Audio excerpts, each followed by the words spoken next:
Pemirsa, Buton adalah sebuah pulau di Sulawesi Tenggara yang berdasarkan luas wilayahnya, Pulau Buton menduduki urutan ke-130 di dunia, yang beribu kotakan Pasarwajo, serta daftar pulau menurut jumlah penduduk berdasarkan jumlah penduduknya. Pulau Buton menempati urutan ke-73 di dunia. Pemirsa, tahukah Anda, Kabupaten Buton sendiri memiliki potensi pertambangan yang cukup kaya dan sudah terkenal. Pada hari ini yang paling mendunia adalah tambang aspal yang sudah terekspor ke berbagai negara, salah satunya Cina. Nah, selain terkenal dengan produksi aspalnya, daerah ini pun juga menyimpan keindahan alam yang sangat indah dan mempesona. Sangat patut untuk dijajahi bagi pemirsa yang ingin melakukan liburan seperti di Pantai Nirwana, air terjun Kandau Dauna, wisata Kampung Bajo, Danau Udang Merah, dan masih banyak lagi. Dan di bawah kepemimpinan Bupati Kabupaten Buton, Bapak Dr. Andes Labakri MSI, Buton meraih penghargaan atas keberhasilannya menyusun dan menyajikan laporan keuangan tahun 2020 dengan capaian WTP. Selain itu, Buton juga menerima penghargaan terbaik 2 atas kinerja penyaluran dan pelaporan dana desa semester 2 tahun 2020, lingkup Provinsi Sulawesi Tenggara. Dan pemirsa, hari ini kita akan berbincang-bincang langsung dengan Bapak Bupati Buton di rumah jabatan, tepatnya Pasarwajo. Bersama saya Karamelka dan inilah 1 jam bersama Dr. Andes Labakri MSI. Assalamualaikum warahmatullahi wabarakatuh. Pemirsa, saat ini saya sedang bersama Bapak Bupati Buton, yaitu Bapak Dr. Andes Labakri MSI. Apa kabar, Pak? Baik, Alhamdulillah. Assalamualaikum warahmatullahi wabarakatuh. Waalaikumsalam, Pak, warahmatullahi wabarakatuh. Pak, senang sekali kami bisa diundang langsung dan bisa bertemu langsung dengan Bapak di kediaman Bapak, yaitu di rumah jabatan Bupati Buton, tepatnya di Pasarwajo. Nah, satu penghargaan buat kami, Pak, bisa hadir langsung di daerah Buton sendiri. Dan kemarin kami sudah keliling-keliling dan kami sudah mengunjungi beberapa tempat, dan memang di sini ternyata sangat banyak yang indah ya, Pak, terutama pemandangan-pemandangan yang begitu indah. Dan kami juga sudah mengunjungi beberapa tempat wisata, salah satunya itu ada air terjun Kahau Hauna. Nah, dan ternyata di sana, Pak, kita harus melewati beberapa tangga ya, kurang lebih 176. Dan kita, tapi setelah tiba di sana ternyata kita terbalaskan ya, sangat banyak air terjun. Ternyata di sana ada 7 titik kalau tidak salah kemarin. Ya, Pak. Dan masih banyak sebenarnya potensi-potensi yang ada di sini dan kami belum sempat mengunjungi. Nah, bagaimana Bapak melihat tentang potensi yang ada di daerah Buton sendiri, Pak? Silahkan, Pak. Terima kasih pemirsa Sutra TV yang berbahagia. Buton hari ini yang dulunya merupakan wilayah eks Kesultanan Buton, itu dari Wakatobi sampai dengan Bombana.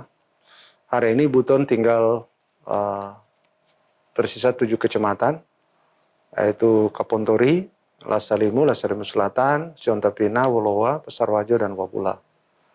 Nah, di 7 kecamatan ini sampai hari ini tetap masih tersimpan potensi sumber daya alam yang sangat luar biasa, baik itu potensi keindahan alam, tapi seperti tadi disampaikan, termasuk di dalamnya salah satu potensi nasional yang tidak ada di daerah lain, satu-satunya hanya di Indonesia, di Buton, yaitu aspal.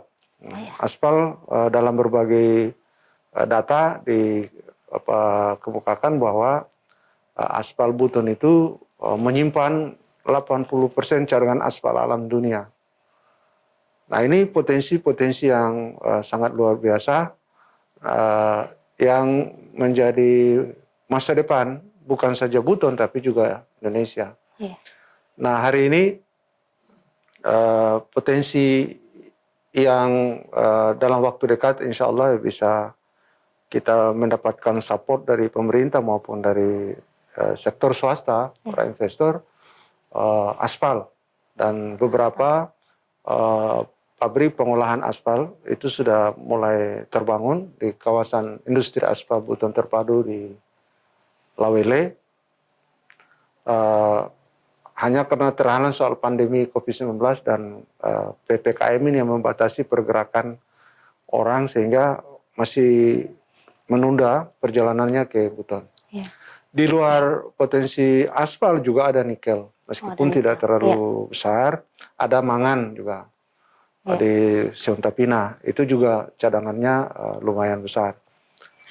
Selain potensi tambang, ada juga potensi pariwisata. Seperti tadi sudah disampaikan, selain paru-paru dunia yang oleh Walasia menetapkannya sebagai kawasan cagar alam, yang di sana juga menyimpan kekayaan flora dan fauna yang juga tidak terbilang.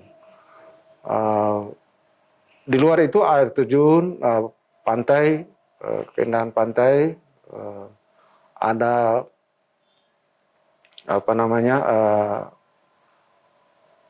spesies udang merah di Koguna yang tidak ada di daerah lain kecuali juga di kita. Di Buton, ya. Udangnya merah, belum, kalau biasanya udang merah itu kan sudah dimasak, sudah dipiring. Itu ini sudah merah memang ya Pak? Ya memang dia merah, dan itu oleh masyarakat dilindungi dengan berbagai macam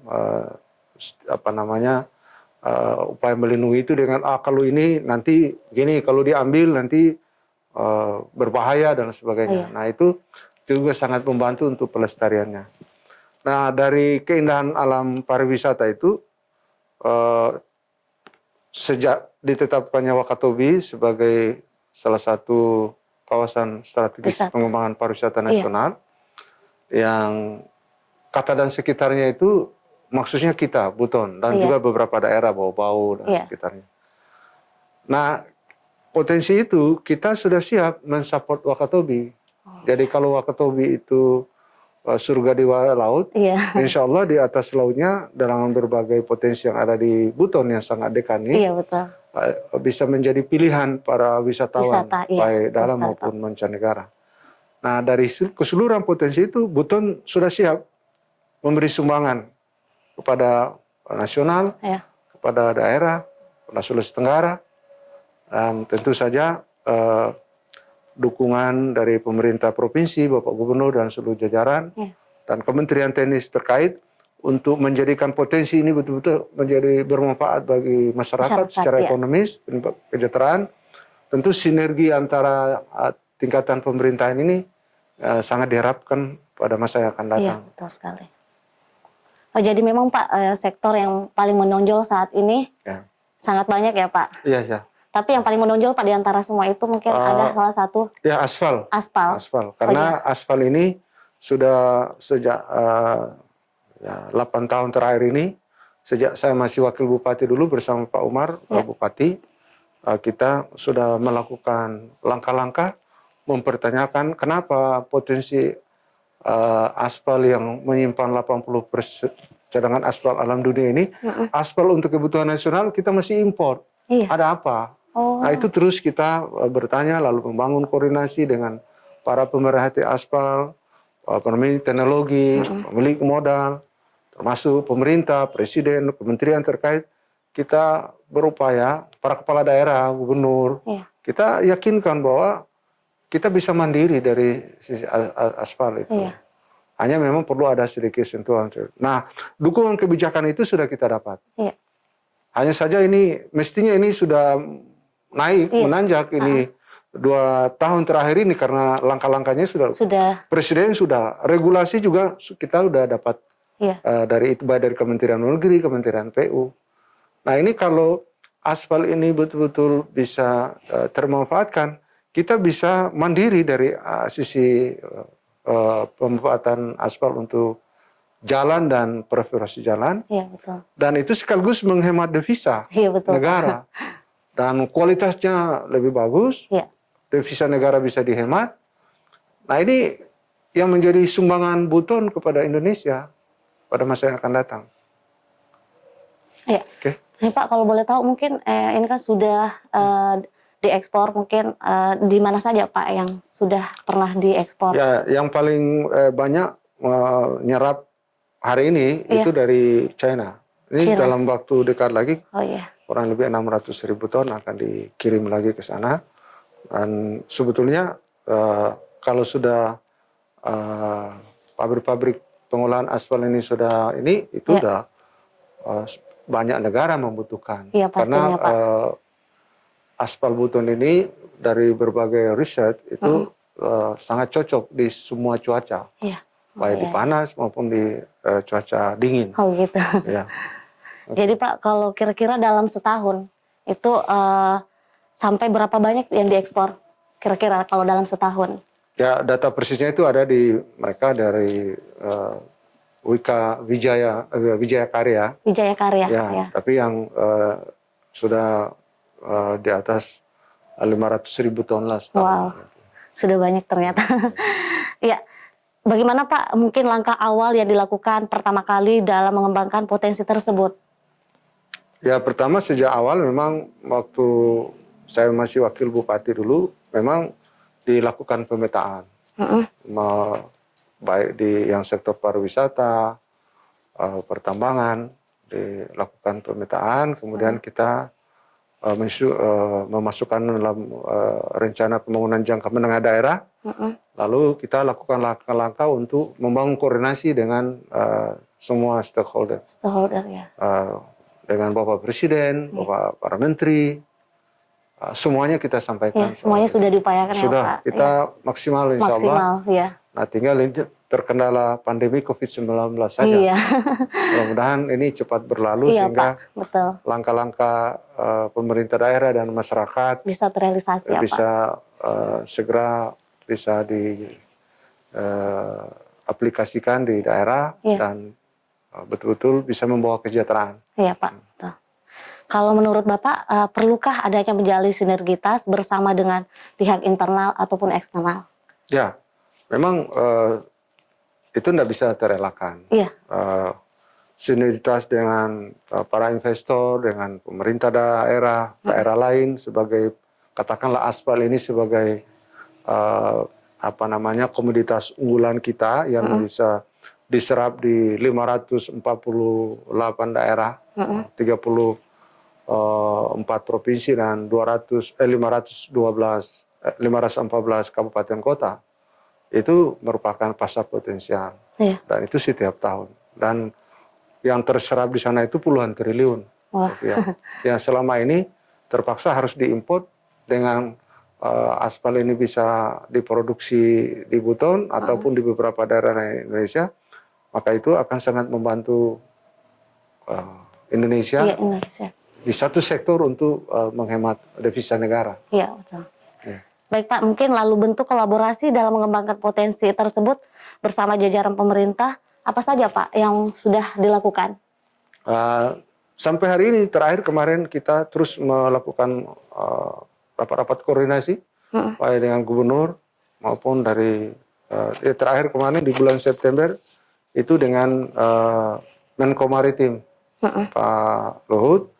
Beliau memimpin rapat dengan sejumlah kementerian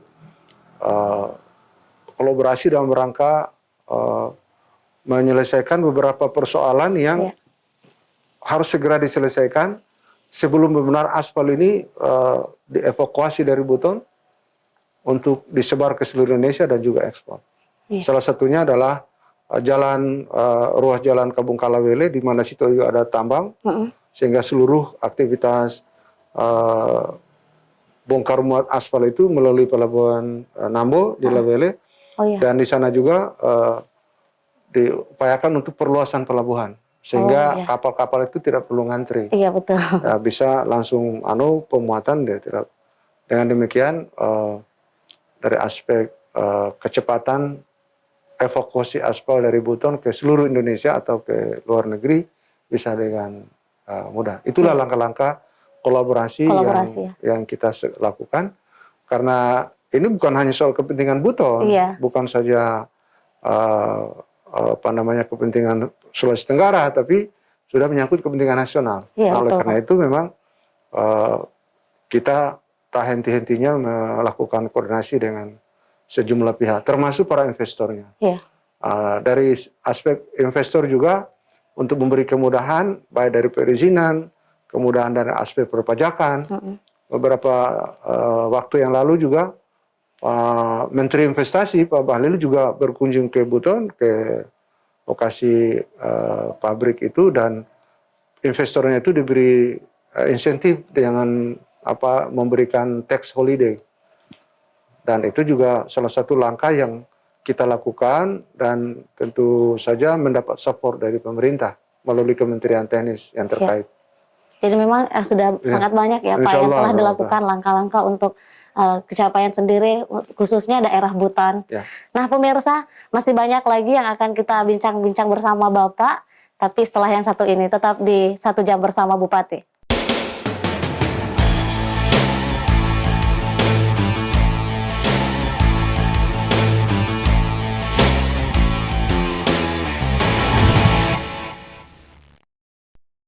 Terima kasih Anda masih bersama kami pemirsa di 1 Jam Bersama Bapak Bupati Buton, yaitu Bapak Dr. Andes Labakri MSI. Nah, tadi sudah dibahas sedikit tentang bagaimana langkah-langkah kemudian untuk mengembangkan potensi-potensi yang ada di daerah Buton itu sendiri. Dan pemirsa mungkin kita masuk lagi sesi wawancara sama Pak Bupati. Ini Pak, mungkin sejauh ini hal apa sih yang masih dianggap sebagai tantangan dalam mengembangkan sektor unggul di daerah Buton sendiri, Pak? Silahkan. Terima kasih. Hari ini memang apa yang saya uraikan tadi soal hampir lengkapnya potensi sumber daya alam yang kita miliki di hari ini. Namun tantangannya juga cukup kompleks. Yang pertama, bagi para investor yang mau mengakses ke Buton, hari ini, apalagi di masa pandemi ini, memang terkendala di sana untuk kemudian mereka bisa dengan leluasa dan mudah ke Buton kapan saja. Nah, yang kedua, tantangan yang berikutnya adalah soal kapasitas fiskal daerah Kabupaten Buton yang rendah, sehingga upaya kita untuk melengkapi ketersediaan infrastruktur wilayah sehingga memudahkan pergerakan barang, orang ke dalam maupun keluar Buton itu masih perlu kerja keras, perlu dukungan dari provinsi Ya, Pak. oleh Pak Gubernur, juga Kementerian Teknis di Jakarta. Itu masih dibutuhkan hari ini dan yang akan datang. Pak. Jadi kalau ini beberapa kendala ini bisa kita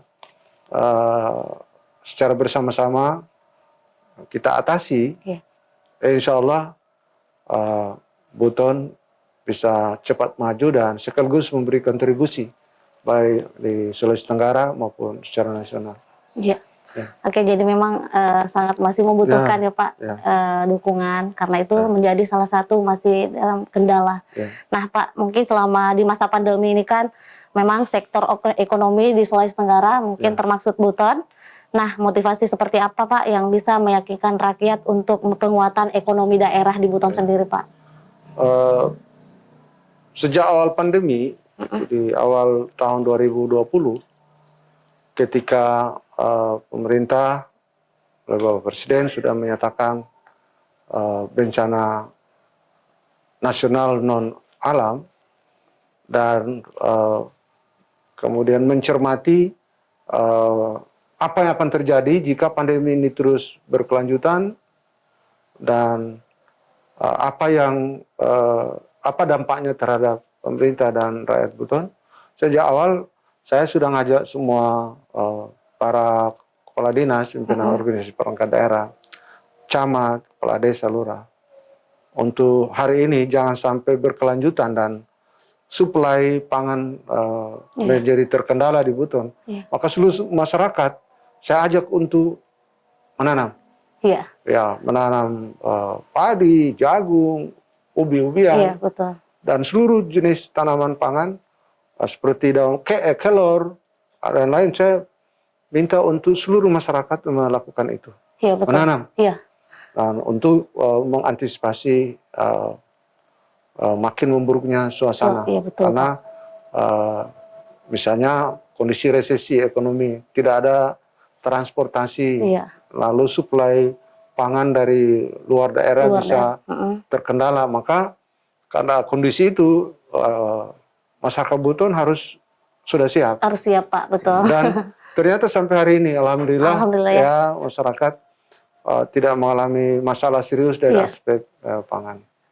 Kemudian dampak ekonomi pandemi ini terhadap pertumbuhan ekonomi Kabupaten Buton memang terasa iya, sekali bahwa uh, ada kecenderungan menurun. iya, Meskipun penurunannya tidak terlalu uh, curang, iya. tidak terlalu dalam.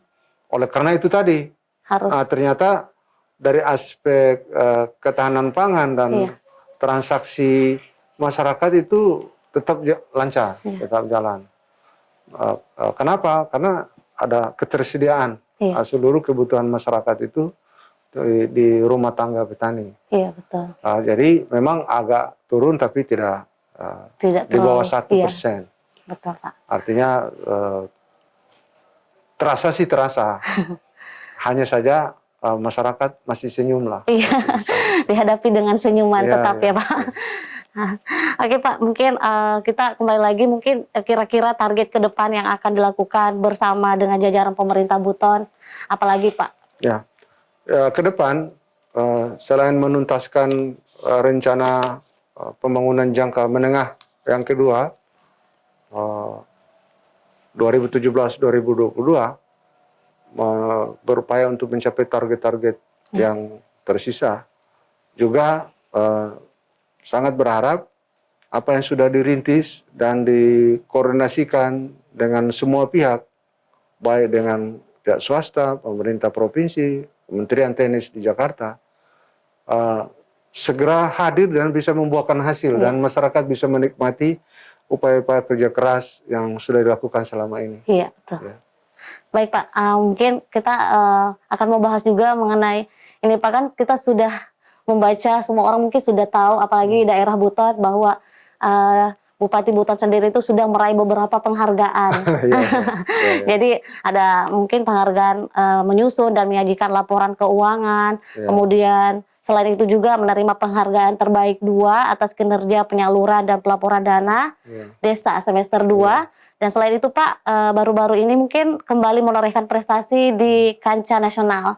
Nah, mungkin Pak, apa sih mungkin tips motivasi buat sehingga bisa meraih sederet penghargaan bahkan level nasional?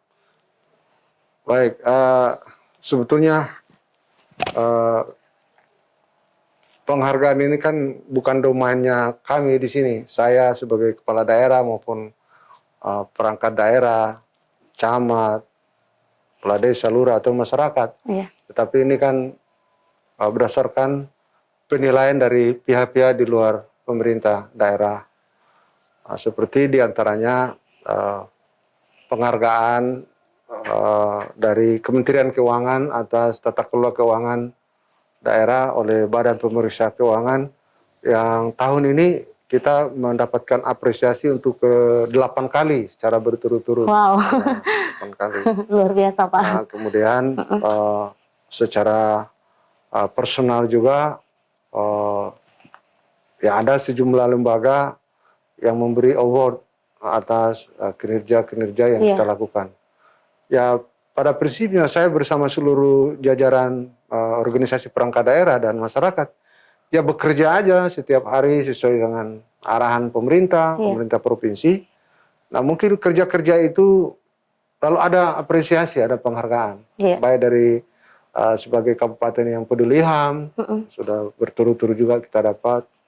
Kemudian dari beberapa lembaga yang memberi award atas beberapa pimpinan daerah, ya dari 2020, 2021 juga mereka masih memberikan penghargaan atas itu. Dan banyak lagi. Iya Pak. Saya sudah tidak tahu nih ada. Saking banyaknya ya Pak. Hanya saja kan bukan itu yang kita tuju, bukan penghargaannya. Bahwa saya bersama seluruh jajaran Iya, pemerintahan bekerja saja secara ikhlas iya betul. untuk kepentingan rakyat, lalu bersama DPRD tentu saja yang Iya, mewakili rakyat. Sinergi antara kesemuanya itu mungkin itulah berbuah penghargaan iya itu. Pak. Karena kita bekerja sesuai dengan arah kebijakan pemerintah maupun pemerintah provinsi. Nah, mudah-mudahan penghargaan itu juga memberi motivasi kepada saya dan jajaran pemerintahan, juga masyarakat, bahwa kalau kita bekerja baik, ya, ya itulah setidak-tidaknya ada penghargaan, pernyataan dari pihak-pihak yang mau menilai itu, seperti itu. Iya Pak. Ya. Oke, itu ya sangat banyak ternyata prestasi yang diraih, tapi itu sebenarnya semata memang itu kan dari hasil kerja ya dan ikhlas itu katanya. Nah Pak, kalau dari masyarakat sendiri, bagaimana sih bentuk dukungan terhadap prestasi yang diraih oleh Bapak? Ya. Iya, Dukungan masyarakat Buton itu alhamdulillah sangat luar biasa.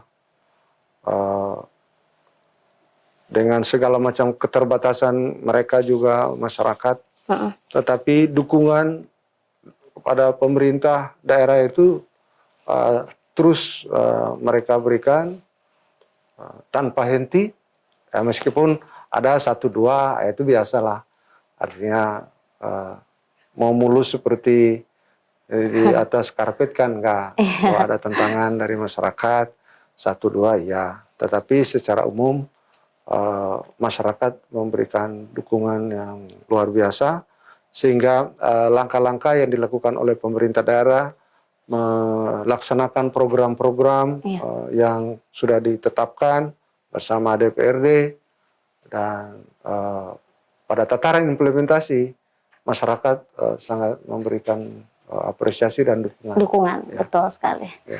Ya. Baik pemirsa, mungkin masih banyak lagi yang akan kita bahas dengan Bapak Dr. Andes Labakri MSI, tapi setelah yang satu ini tetap di 1 jam bersama Bupati.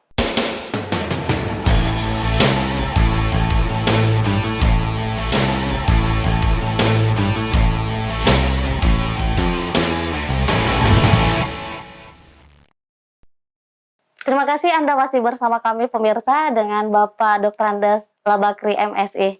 Nah Pak, kita masih lanjut. Mungkin ini Pak, kita akan membahas lebih bagaimana mungkin bentuk dukungan keluarga ataupun mungkin bagaimana jalan selama ini selama masa jabatan Pak. Nah, kira-kira Pak, apa yang menjadi motivasi selama Bapak menjadi seorang pemimpin di daerah Buton sendiri Pak? Baik. Iya. Terima kasih. Memang ini agak pribadi ya. Iya Pak. Bahwa setiap orang tentu punya harapan, punya obsesi. Nah, saya sejak tahun 2005-2006 yang lalu, memang saya kan besar di luar daerah. Iya.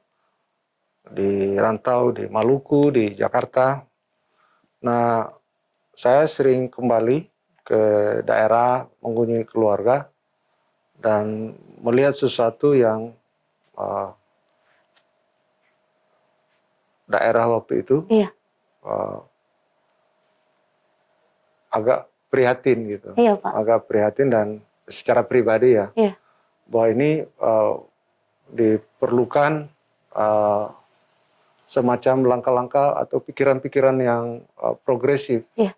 Kalau tidak, maka daerah itu tidak akan pernah mengalami kemajuan berarti. Ya betul. Nah, dari situlah saya termotivasi untuk dengan pengalaman dan kapasitas keilmuan yang saya miliki sejak awal, lalu kemudian muncul semacam semangat bahwa ini harus di-manage. Potensi dan apa yang dimiliki oleh daerah ini harus di-manage secara baik. Iya betul. Nah, itulah yang memotivasi saya sehingga saya tertarik untuk kembali ke daerah. Dan kebetulan momennya pemilu kepala daerah secara langsung oleh masyarakat. maka saya menawarkan gagasan itu kepada masyarakat. Iya, betul. Dari Jakarta datang, saya diskusi dari desa ke desa, dan mereka tertarik. Tertarik, iya betul. Nah, karena itu sejak tahun 2006, Iya. waktu pilkada langsung pertama di Buton, saya sudah ikut menawarkan gagasan. Hanya saja waktu itu saya tidak bisa dalam pertarungan karena soal partai politik yang waktu itu memang semua lagi tahapan mencari-cari bentuk dan belajar. Iya, betul. Nah, kemudian saya kembali lagi ke Jakarta. Nah, tahun 2011 untuk pilkada langsung kedua, saya kembali lagi bersama-sama Pak Umar waktu itu, ajak, dan kita bersama-sama dengan ikon Umar Bakri. Iya. Umar calon bupatinya, Bakri saya sebagai wakil bupati. Oh iya, iya. Dan kita menawarkan gagasan secara bersama-sama.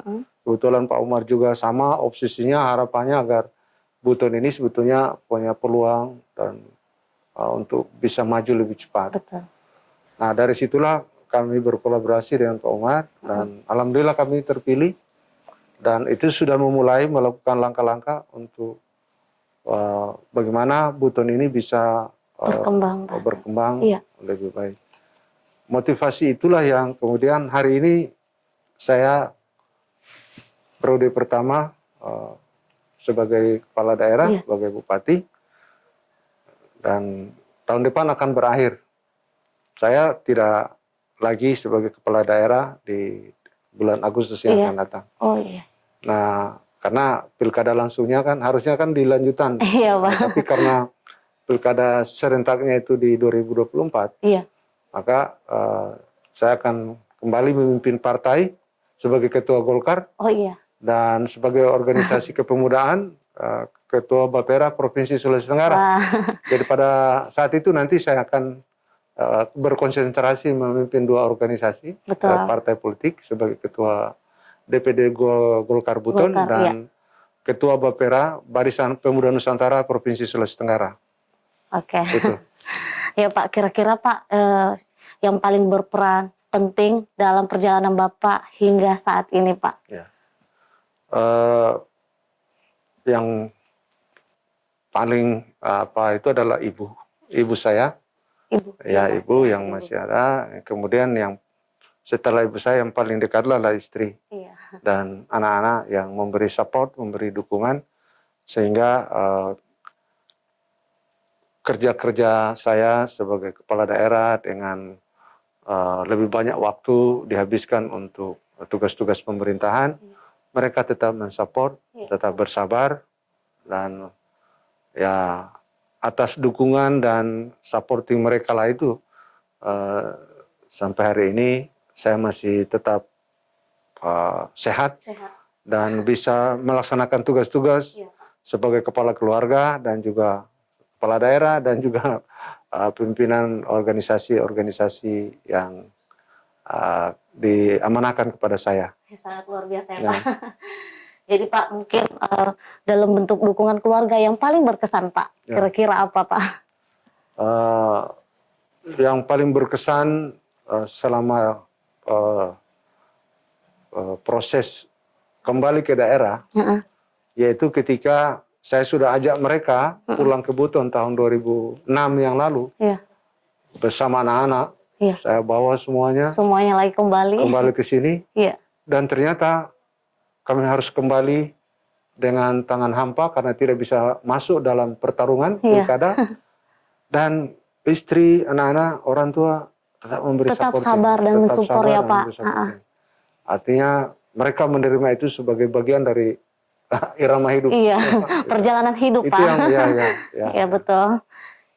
Kemudian Pak, mungkin selama masa menjabat pelajaran penting yang Bapak sudah lewati hingga proses saat ini, kira-kira apa Pak?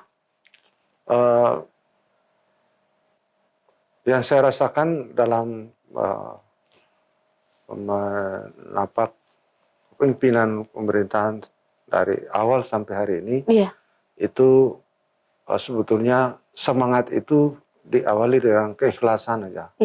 Ikhlas keikhlasan. saja kita bekerja untuk kepentingan rakyat, untuk kemaslahatan, bahwa yang lain itu hanya bunga-bunga aja.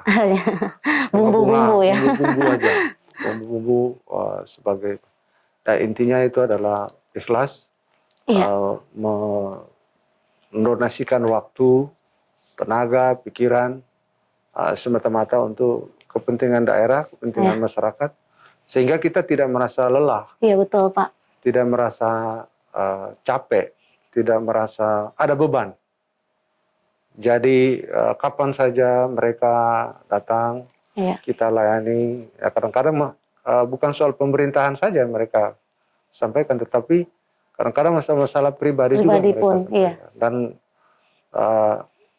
hanya dengan keikhlasan itulah kita mau menerima mereka kapan aja, mau pagi, mau malam, mau siang.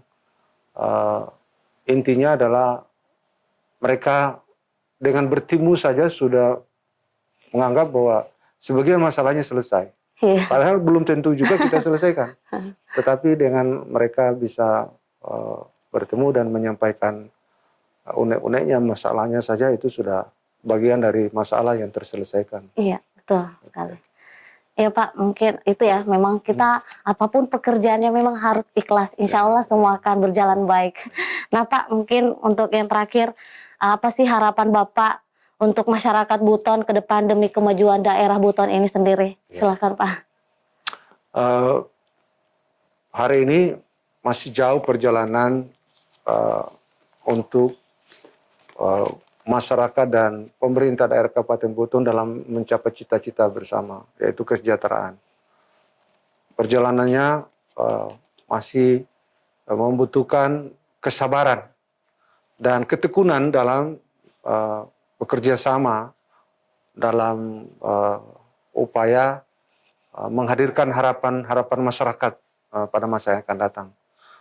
Tentu saja masyarakat dalam memberi support kepada pemerintahan yang dipimpin oleh siapapun itu penting. Karena dengan itulah maka keberhasilan bisa diraih secara bersama-sama. Iya. Partisipasi itu juga penting. Tanpa partisipasi masyarakat, betapapun rencana besar pemerintah daerah melalui dokumen-dokumen perencanaan itu akan sia-sia karena tanpa dukungan masyarakat. Oleh karena itu, memang ke depan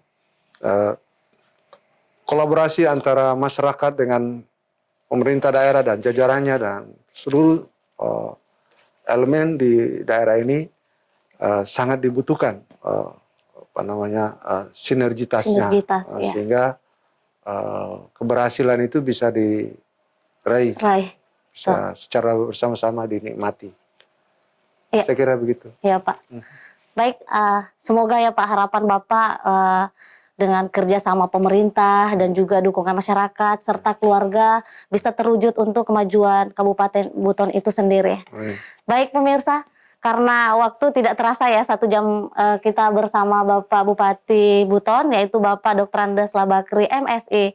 Dan terima kasih Pak atas waktunya dan terima kasih kembali lagi kita sudah bisa hadir di sini. Oke pemirsa, mungkin kita saatnya pamit undur diri dari hadapan Anda. Jangan lupa saksikan terus 1 jam bersama Bupati di episode selanjutnya hanya di Sultra TV. Semangat muda untuk Sultra. Nah pemirsa, saya Karamelka dan kru yang bertugas pamit undur diri dari hadapan Anda. Wassalamualaikum warahmatullahi wabarakatuh dan sampai jumpa.